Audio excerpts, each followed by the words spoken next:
Dallas, Texas, July 2026. The lights are blinding, the crowd is deafening, and on the field walks a man who has done this dance 5 times before. Cristiano Ronaldo, 41 years old, still standing, still fighting, still chasing the one trophy that has eluded him his entire career. This is not just another match. This is the beginning of the end. Because before kickoff, Ronaldo had already said the words the football world had been waiting 2 decades to hear, that this, the 2026 World Cup, would be his last. 20 years ago, a 21-year-old winger from Madeira stepped onto a World Cup pitch for the very first time. Germany, 2006.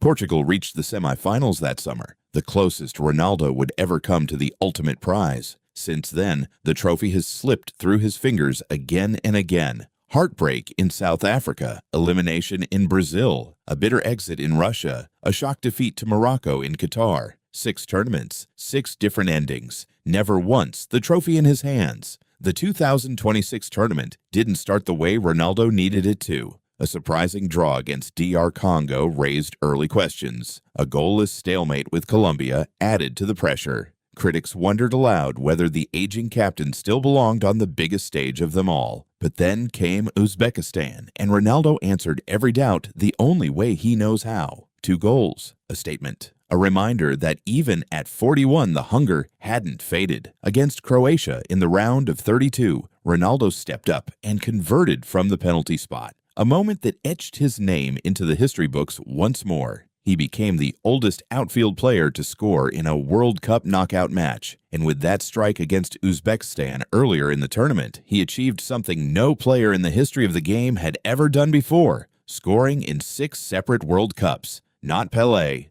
not Maradona, not even Messi, just Ronaldo. Portugal advanced, and with every win, the question grew louder. Could this finally be the year?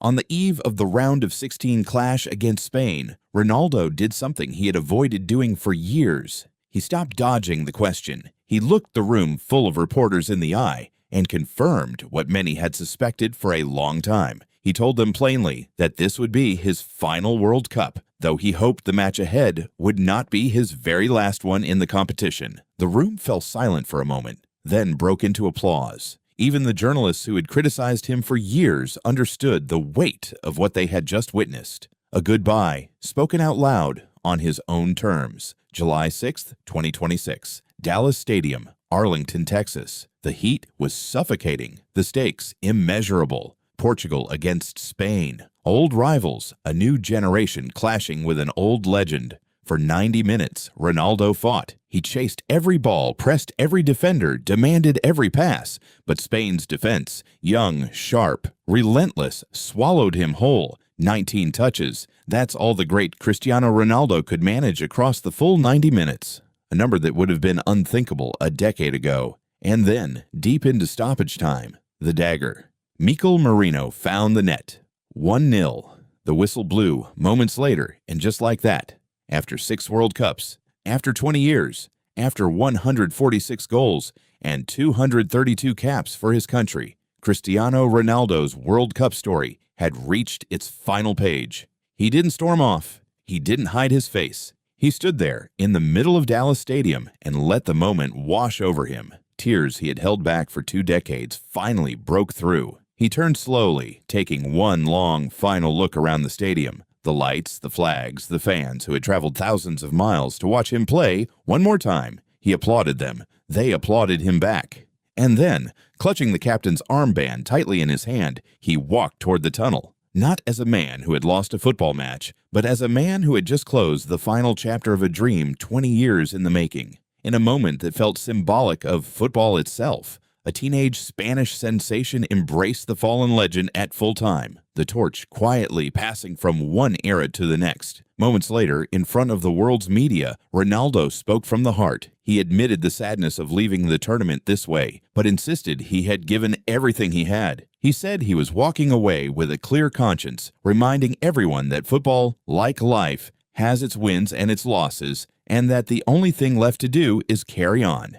When asked whether he would retire from international football entirely, Ronaldo refused to give a hasty answer. He explained that he doesn't make decisions driven by emotion in the heat of the moment, and that although this had certainly been his final World Cup, he needed time to reflect, time to be with his family before deciding anything more. He leaves the World Cup stage without ever lifting the one trophy that mattered most to him. No World Cup winner's medal, no golden lift under the confetti. Just heartbreak, chapter after chapter, tournament after tournament. And yet, is that truly how his story should be remembered? He remains the only player in history to score at 6 different World Cups. He is Portugal's most capped player of all time, and its all-time leading scorer with a European Championship title in 2016 that he himself has called equal in magnitude to any World Cup crown. He reshaped what was thought possible for an athlete in his late 30s and early 40s, refusing to slow down long after most players had already hung up their boots. His World Cup journey may be finished, but Ronaldo's story is not over. He remains under contract with Al Nassr in Saudi Arabia through 2027, still chasing personal milestones, reportedly closing in on the extraordinary milestone of 1,000 career goals. Whether he takes the field for Portugal again, perhaps even at the European Championship in 2028, remains uncertain. But one thing is not. Cristiano Ronaldo's relationship with football and football's relationship with him will not end quietly. No trophy, no fairy tale ending, just a man who gave everything he had, tournament after tournament, decade after decade, and who walked away, finally, on his own terms. The World Cup never gave Cristiano Ronaldo the ending he dreamed of, but perhaps in the end it never needed to. Some legacies are not measured in trophies.